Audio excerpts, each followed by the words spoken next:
Just before sunrise on the Giza Plateau, when the light is still low and the shadows stretch long across the limestone, the surface of the Great Pyramid appears almost smooth from a distance. But as the light shifts, the illusion breaks.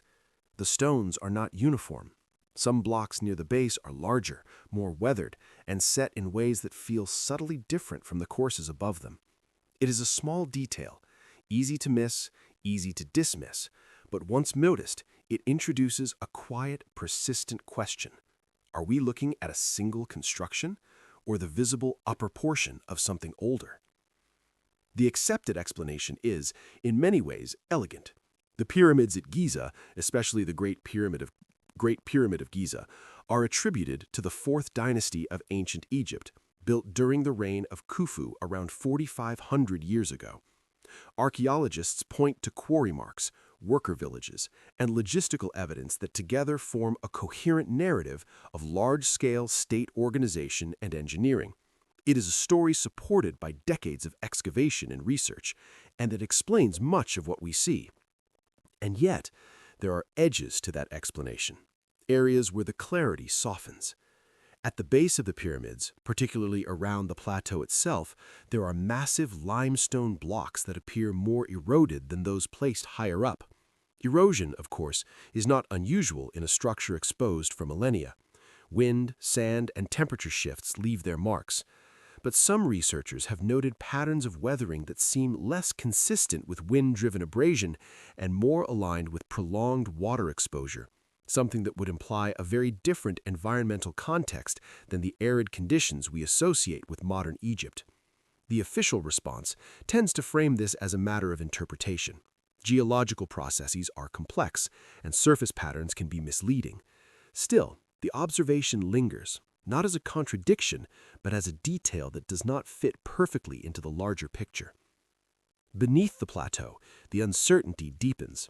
Ground-penetrating surveys and limited explorations have revealed cavities, tunnels, and anomalies below the surface, some natural, others possibly shaped or expanded by human activity.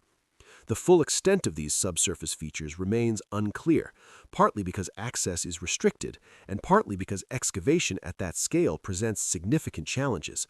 What is known is fragmentary, and what is unknown feels extensive.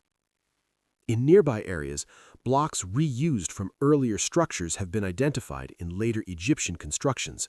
This practice was not unusual. Ancient builders often repurposed materials from older sites. But it raises a subtle possibility. If reuse was common, then older foundations or pre-existing structures may have been incorporated, adapted, or built over without leaving a clear, singular record of their origins. There are also the casing stones, those finely polished outer layers that once covered the pyramids. Most have been removed over time, but the few that remain near the base reveal a level of precision that contrasts with the rougher inner core. This difference is typically explained as a matter of design, a functional core covered by a refined exterior. Yet in some sections, the transitions between layers appear less straightforward, as though multiple phases of construction might have intersected. Even the orientation of the pyramids introduces a quiet sense of unease. The alignment of the Great Pyramid to the cardinal directions is remarkably precise, achieved without modern instruments, and it is. But when combined with the possibility, however tentative, that parts of the structure may rest upon earlier foundations, the questions shift slightly. Were the builders of the 4th dynasty achieving this precision from the ground up, or were they inheriting and refining something that already existed in part? None of this overturns the established narrative. The evidence for 4th dynasty construction remains substantial and widely accepted. But alongside it, there is a parallel collection of details, subtle inconsistencies, incomplete data, and unanswered questions that suggest the story may not be entirely complete. Archaeology, by its nature, is selective. It relies on what survives, what is accessible, and what can be interpreted with confidence. Entire layers of history can remain hidden, not because they are intentionally concealed, but because they lie just beyond the reach of current methods or priorities. In places like Giza, where preservation is critical and excavation is carefully controlled, the unknown can persist for generations. And so the idea emerges, not as a claim, but as a possibility worth examining, that the pyramids we see today may not represent a singular moment of creation, but rather a culmination, a structure built, perhaps, upon remnants that are older, less understood, and largely unexamined. If that were the case, it would not diminish the achievements of ancient Egypt.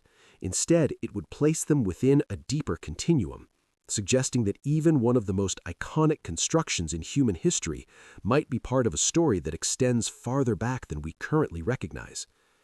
As the sun rises higher over the plateau, the shadows shorten, and the surface of the pyramid returns to its familiar, unified appearance.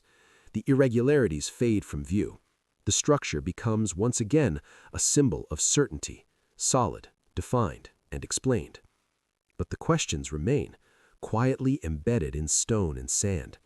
And if something older does lie beneath, not fully hidden, but simply not fully seen, then the pyramids may not only be monuments to what was built, but also to what has been forgotten. The question is not whether the accepted history is wrong, but whether it is complete.